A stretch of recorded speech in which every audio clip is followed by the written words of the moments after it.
오늘 본문은 교회의 일꾼, 즉 교회 안에 세워진 직분자에 대한 말씀으로서 교회 직분자의 자격 조건이 무엇인지를 알려주는 내용의 말씀입니다. 먼저 1절을 제가 읽도록 하겠습니다. 미쁘다 이 말이여 곧 사람이 감독의 직분을 얻으려 함은 선한 일을 사모하는 것이라 함이로다. 아멘. 본문은 교회 안에 여러 직분들 중에서 특정한 직분을 가리키고 있는데요, 바로 감독입니다. 이 감독은 돌보는 자, 관리자라는 뜻으로 당시 교회 전체와 교회 안의 성도들을 돌보고 살피는 영적 지도자의 역할을 하는 직분이었습니다. 오늘날 우리 교단에서는 이 감독이란 이름의 직분을 세우지 않는데요, 사도행전과 디도서 말씀을 보면 감독이 장로와 동일한 직분으로 나타나고 있습니다. 그래서 오늘날 우리 교단에서는 감독 대신 장로의 직분을 세우는데요, 바로 우리 교단의 이 장로 직분이 본문 속 감독과 동일한 역할의 직분인 것입니다. 그리고 우리 교단에서는 이 장로의 직분을 역할에 따라 세분화시켜 둘로 나누는데요, 가르치는 장로인 목사와 돌보고 다스리는 장로인 오늘날 장로라는 이 두 가지 직분으로 세워서 교회를 이끌어가고 있습니다. 그래서 오늘날 합동 측 교단에서는 목사와 장로 두 가지의 직분이 있으며 이 두 직분이 바로 본문 속 감독과 같이 교회 전체와 성도들을 살피고 돌보고 가르치는 영적 지도자의 역할을 담당하는 직분인 것입니다. 그래서 오늘 말씀의 주된 대상은 목사와 장로의 직분을 받으려 하거나 또 받은 자들입니다. 하지만 그렇다고 해서 본문이 딱 두 대상만 들어야 하는 말씀은 아닙니다. 교회의 모든 직분은 똑같이 교회를 세우고 섬기기 위한다는 점에서 다른 모든 직분자들에게도 오늘 이 말씀이 적용될 수 있습니다. 그렇게 다른 직분자분들도 오늘 이 말씀을 귀 기울이시고 잘 적용을 해 나가시기 바랍니다. 오늘 이 말씀을 통해 직분을 받은 모든 성도님들이 말씀에 나 자신을 비춰보며 다시 한번 직분자로서의 바른 모습을 깨닫고 갖춰가시는 모든 성도님들 다 되시기를 바랍니다. 이어서 감독의 자격 조건을 말씀하는데요, 첫 번째로 선한 일을 사모하는 직분임을 명심해야 한다입니다. 이것이 첫 번째 목사와 장로 더불어 모든 직분자들의 자격 조건입니다. 1절을 다시 읽어보면 이렇게 되어 있습니다. 미쁘다 이 말이여 곧 사람이 감독의 직분을 얻으려 함은 선한 일을 사모하는 것이라 함이로다. 만일 누군가가 감독의 직분을 얻고 싶어 한다면 그것은 선한 일을 사모하는 것이다 라고 말씀하는 겁니다. 오늘날로 치면 누군가가 목사나 장로가 되고 싶어 한다면 그것은 선한 일을 사모하는 모습이라는 겁니다. 그럼 우리가 알아야 할 것이 선한 일이란 무엇인가입니다. 여러분, 선한 일이 무엇입니까? 우리나라 헌법에 맞게 행동하면 그것이 선한 일입니까? 아니면 사람들이 박수치고 존경할 만한 일을 하면 그게 선한 일일까요?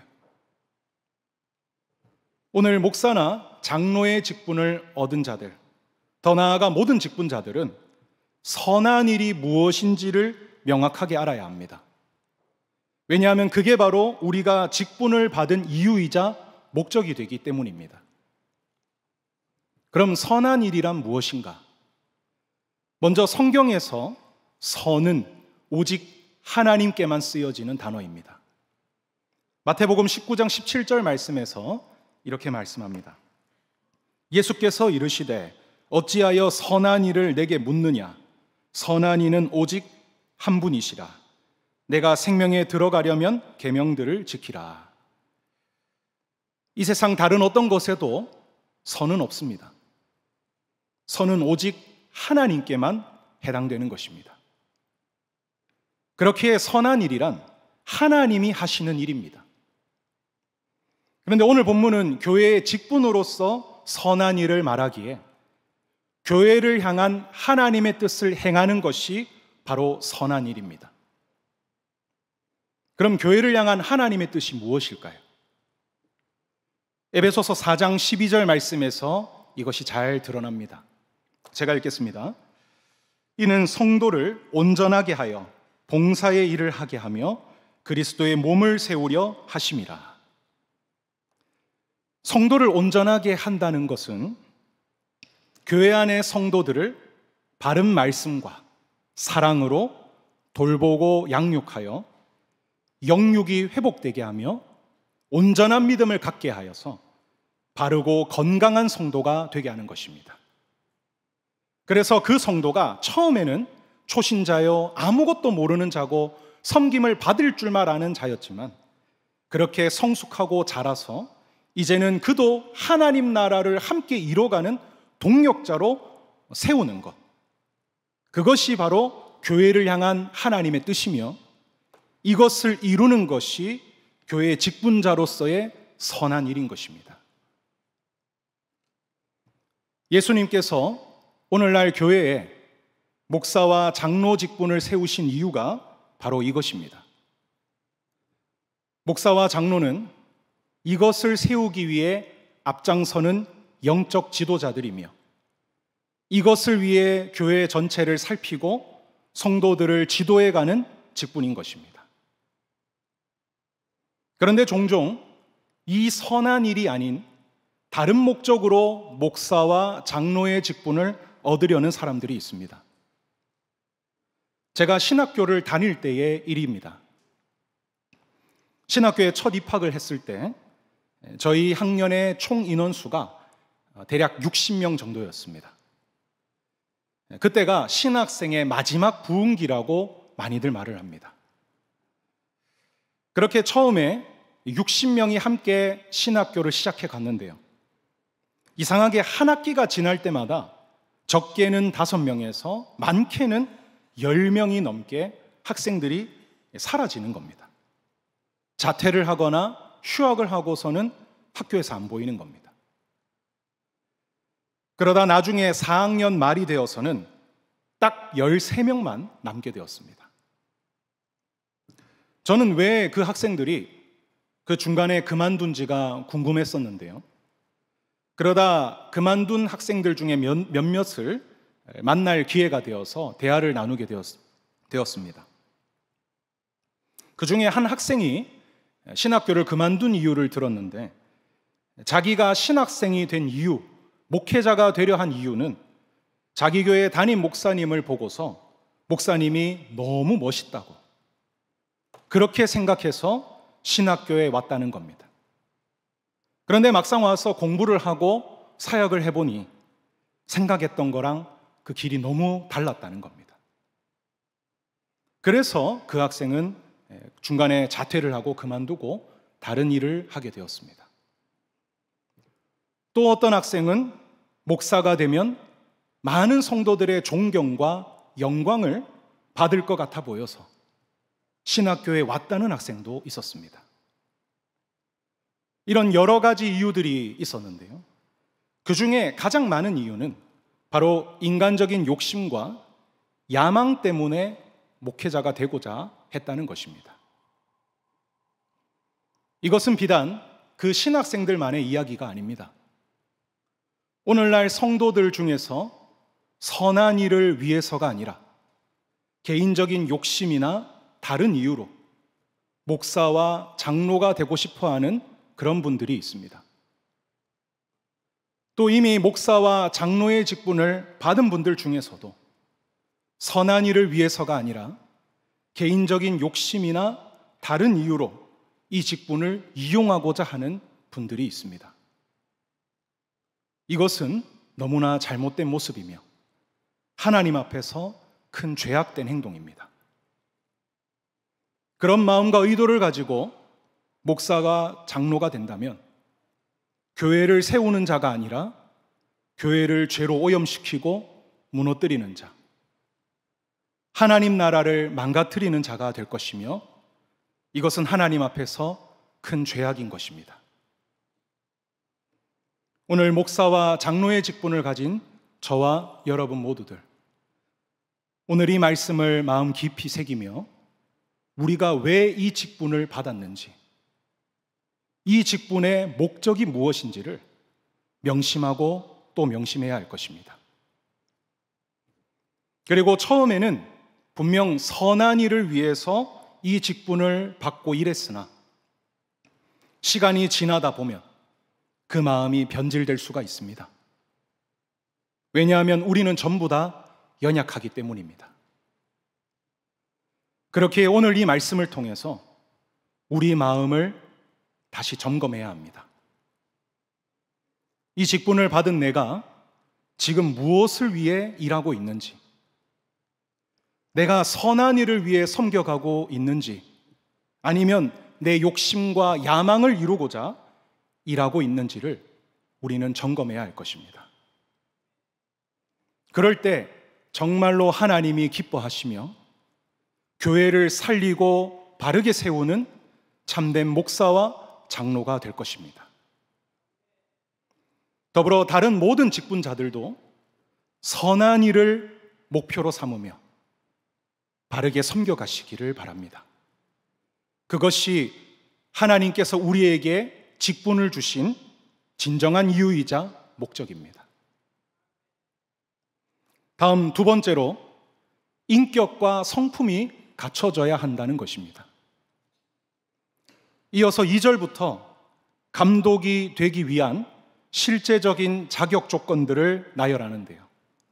조건이 무려 15가지나 됩니다. 이 조건들을 분류하자면 크게 4가지로 나눌 수 있는데요.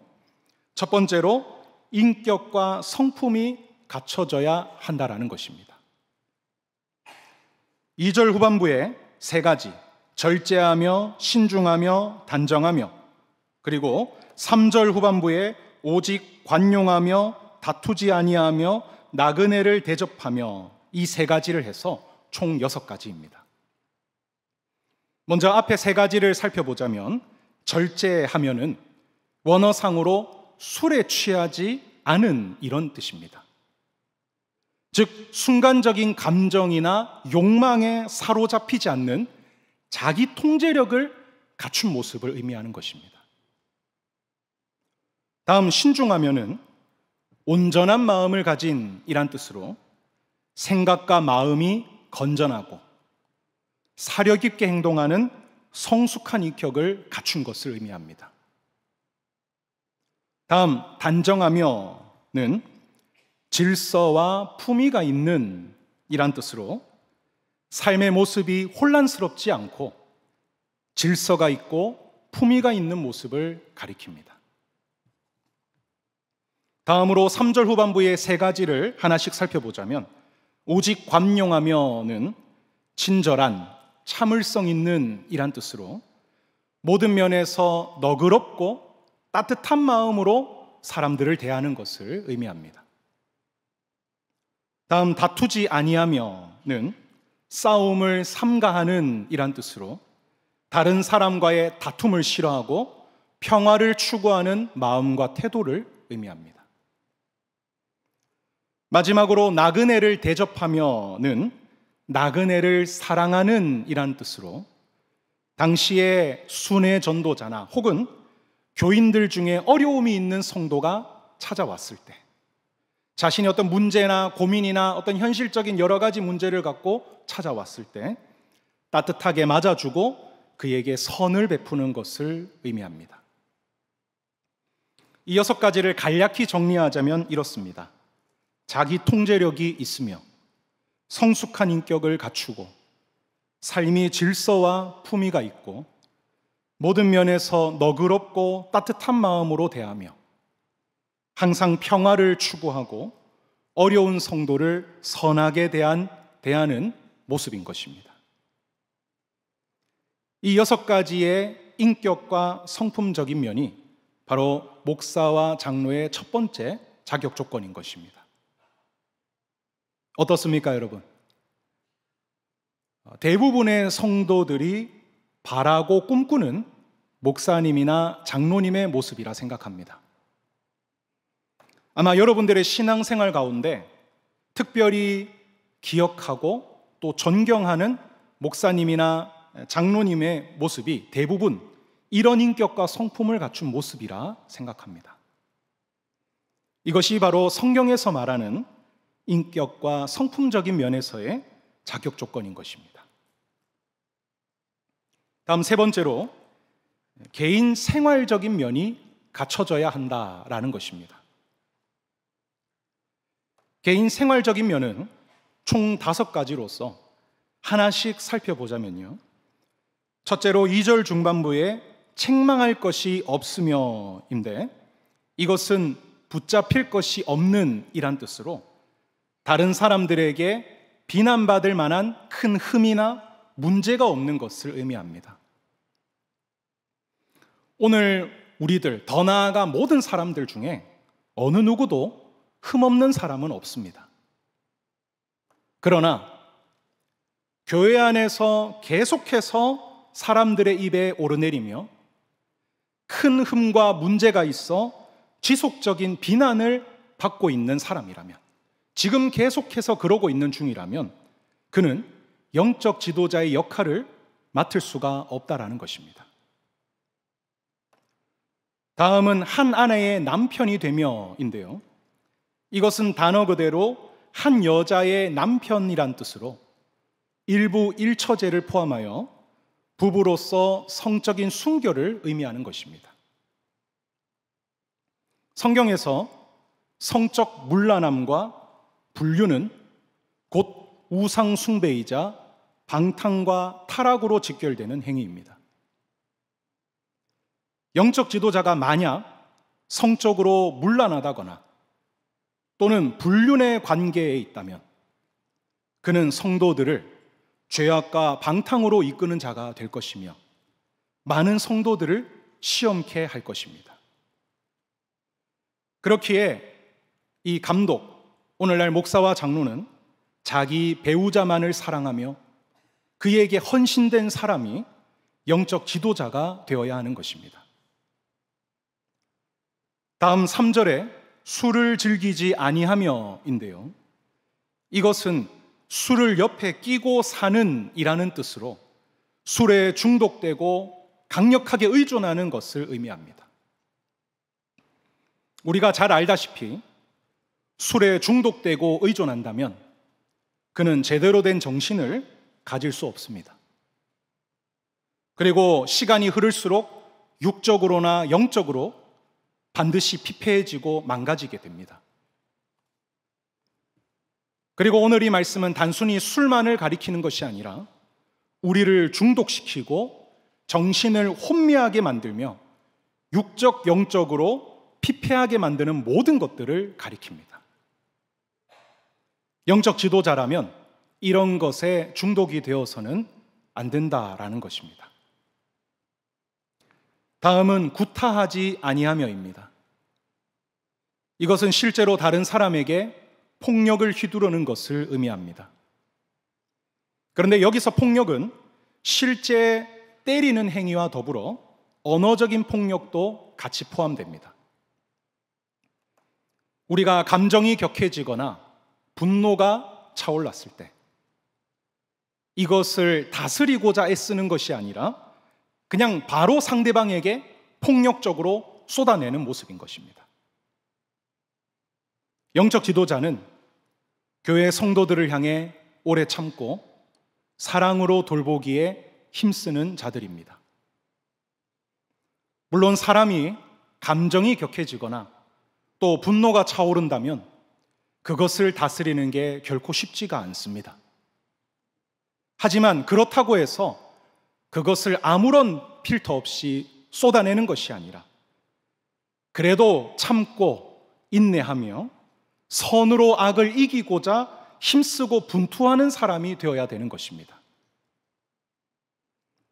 다음은 3절 마지막에 돈을 사랑하지 아니하며입니다. 이것은 말 그대로 돈을 사랑하지 않는이라는 뜻입니다. 돈은 살아가는데 반드시 필요한 요소이기에 누구나 돈을 생각할 수밖에 없습니다. 그리고 돈을 벌기 위해 일할 수밖에 없습니다.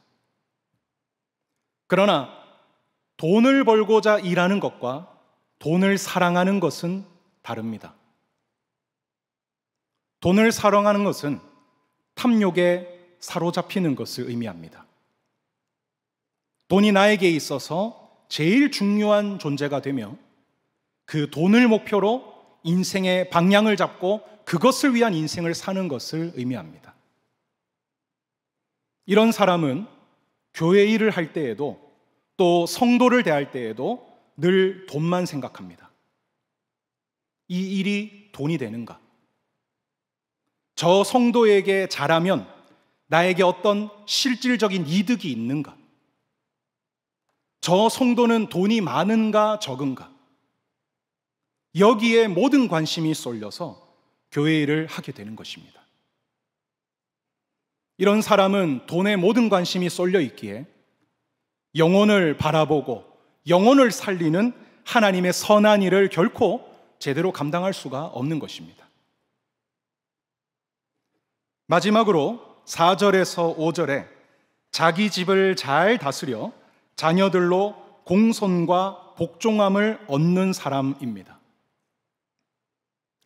이것은 한마디로 자기 가정과 자녀들을 잘 돌보는 사람을 의미합니다. 4절에서 자녀들로 모든 공손함으로 복종하게 하는 자라고 되어 있는데요, 이것을 한글 이대로만 읽으면 마치 자녀들이 무섭고 가부장적인 아빠 앞에서 공손하게 복종하는 모습을 생각할 수가 있습니다. 그런데 그런 걸 의미하는 게 아닙니다. 이것은 부모로서 자녀들에게 사랑과 바람직한 모습으로 본을 보이고 그들을 잘 양육함으로 자녀들이 부모를 신뢰하고 공경하게 되는 것을 의미합니다. 저는 처음에 이 항목을 봤을 때 조금 의아했습니다. 왜냐하면 가정을 돌보는 것과 영적 지도자의 역할을 감당하는 것은 큰 상관이 없는 것처럼 생각했기 때문입니다. 실제 주변 목사님들 중에서 대부분 이 두 가지의 태도로 사역과 가정에 대한 모습이 나뉘는데요, 한 가지 모습은 가정은 그냥 아내와 하나님께 맡기고 교회 사역에 온전히 올인해야 한다는 입장과, 또 한편은 아니다, 내 가정부터 잘 돌봐야 한다며 자기 가정과 교회를 분배하여 사역하는 입장입니다. 저희 아버지가 딱 첫 번째 스타일로 사역하셨었습니다. 개척을 하시고는 자녀인 제가 봐도 인정할 만큼 교회 사역에 모든 것을 다 쏟아 부으셨었습니다. 그런데 그 가정의 자녀로서 제가 살아보니 이 말씀이 이해가 갔습니다.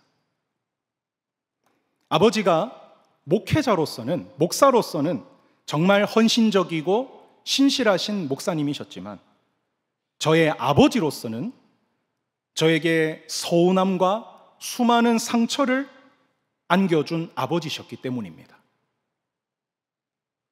다행히 제가 이제 목사가 되고 사역을 해나가면서 점점 아버지를 이해해가게 되었습니다.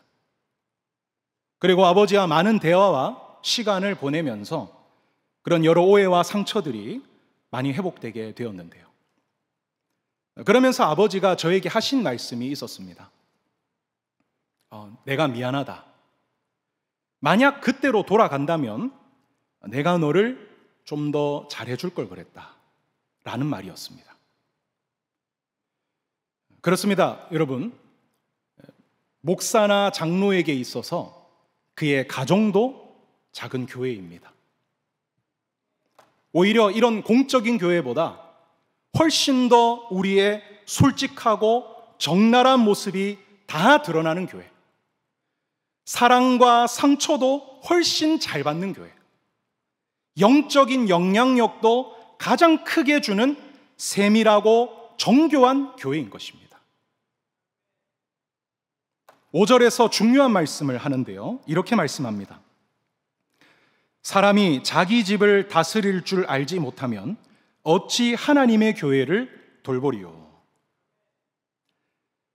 영적 지도자는 교회와 성도를 일회성으로 잠깐 돌보고 끝내는 자들이 아닙니다. 마치 교회에 한 강사로 오셔서 그냥 설교를 한 번 하고 그것으로 끝내는 그런 자가 아닙니다. 꾸준히 오랫동안 이 성도들과 함께하고 살아가며 그들을 양육해 가야 하는 자들이 영적 지도자들입니다. 그렇기에 잠깐의 화려함이나 기술이 아니라 성도들을 오랫동안 선하고 신중하게 대할 수 있는 사람이 세워져야 하는 것입니다.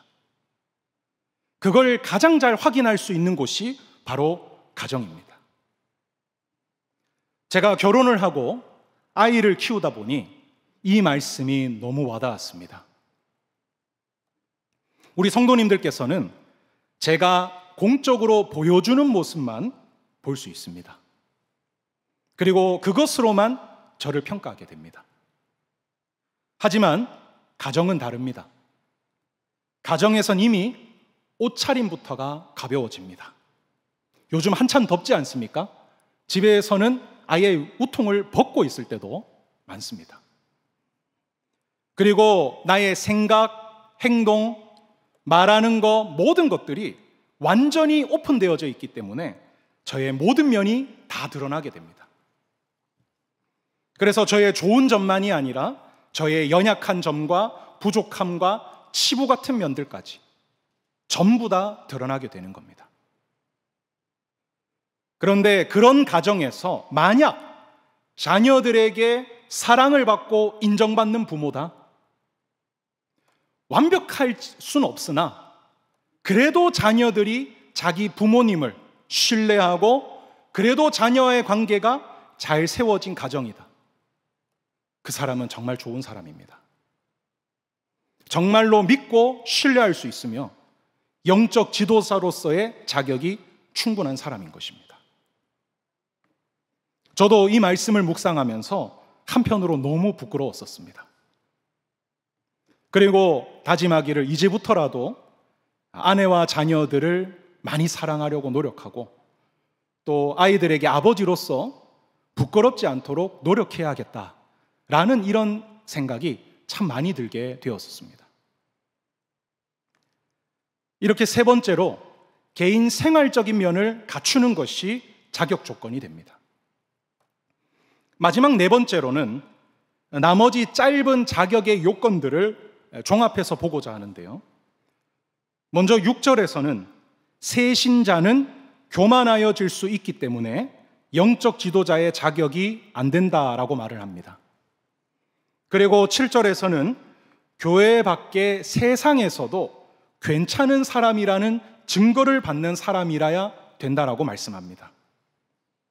이것은 가정과 마찬가지로 교회 밖에서 그 사람의 진짜 모습과 삶이 괜찮은 사람인지를 확인하고 세워야 함을 의미합니다.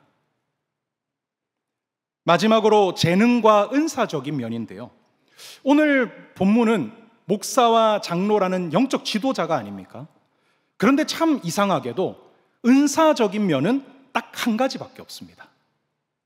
2절 후반부에 가르치기를 잘하며 라는 은사입니다.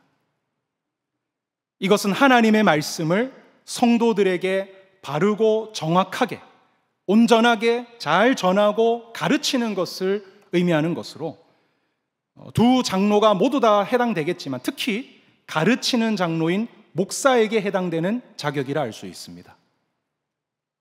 이것이 오늘 본문에서 유일하게 재능과 은사적인 면에서의 자격 조건입니다.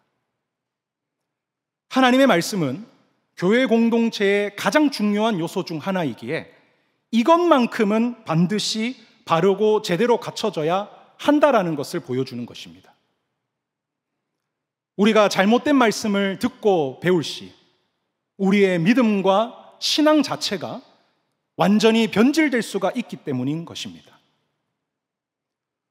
더불어 말씀 선포는 세상 지식과는 다르게 하나님의 말씀이며 영적인 것을 다루는 선포이기에 성령의 은사에 영향을 받습니다.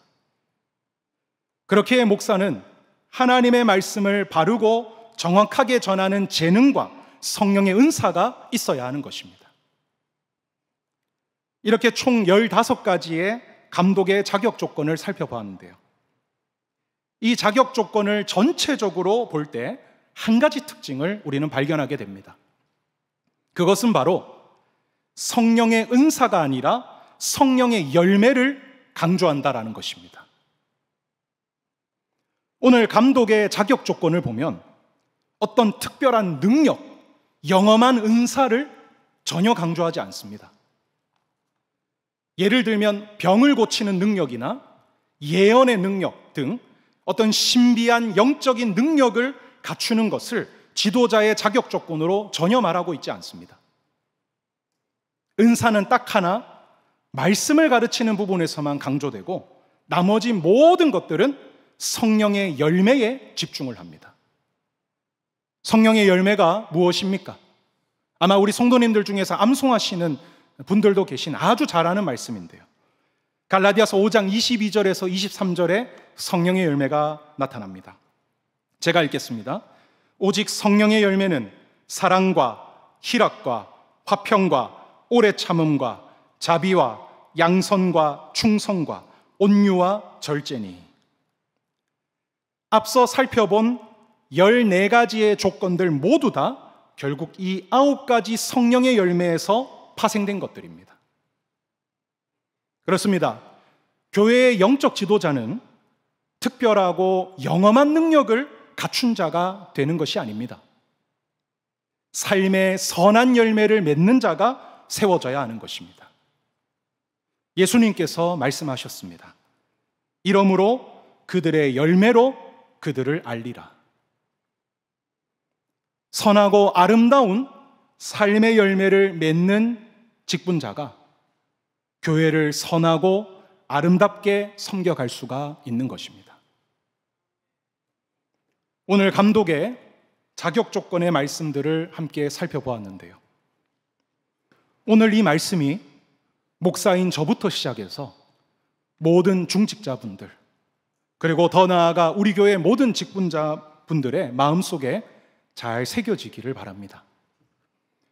이 15가지 자격 요건은 단순히 그것이 되기 위한 자격 조건만이 아니라 모든 직분자들이 계속해서 추구하고 갖춰가야 될 모습입니다. 그렇게 오늘 이 말씀을 통해 저와 여러분 모두 이 말씀에 나 자신을 돌아보기를 바랍니다. 그래서 혹 내가 잘못되었거나 연약하거나 어느 순간 어긋난 나의 모습들이 있다면 다시 고치고 바로잡음으로써 하나님이 기뻐하시는 직분자, 하나님의 선한 일을 위해 교회를 섬겨가는 바르고 멋진 직분자들 다 되시기를 주님의 이름으로 축원합니다. 기도하겠습니다. 하나님 아버지, 오늘 디모데전서 3장 1절에서 7절까지의 말씀을 함께 나누었습니다. 오늘 말씀을 통하여서 목사와 장로 직분의 자격 요건, 더 나아가 모든 직분자들의 자격 요건을 함께 살펴보았습니다. 하나님, 오늘 이 말씀 앞에 직분을 받은 나 자신이 앞에 서게 될 때 참 하나님 너무나 부끄럽고 연약한 모습을 깨닫게 됩니다. 하나님이 원하시는 뜻에서 너무나 멀어지고 그저 나의 인간적인 모습들로 가득 채워진 나 자신을 깨닫게 됩니다. 주님, 오늘 이 말씀 앞에 우리 동부교회 모든 직분자들, 더불어 저가 다시 한 번 더 바른 직분의 방향을 깨닫고 고치고 회복하는 우리 모두가 되게 하여 주시옵소서. 하나님이 원하시는 것이 무엇인지를 온전하게 깨닫고 그것을 위해 헌신하고 섬겨가는 우리 모든 직분자들이 될 때 우리 동부교회가 정말 하나님 보시기에 기뻐하시는 교회, 다시 한 번 더 영적으로 선한 부흥이 일어나는 그런 교회가 될 줄로 믿습니다. 하나님, 오늘 이 말씀이 우리 모든 직분자들의 마음속에 새겨지게 하시고 우리를 변화시키고 새롭게 하여 주시옵소서. 예수님의 이름으로 기도드립니다. 아멘.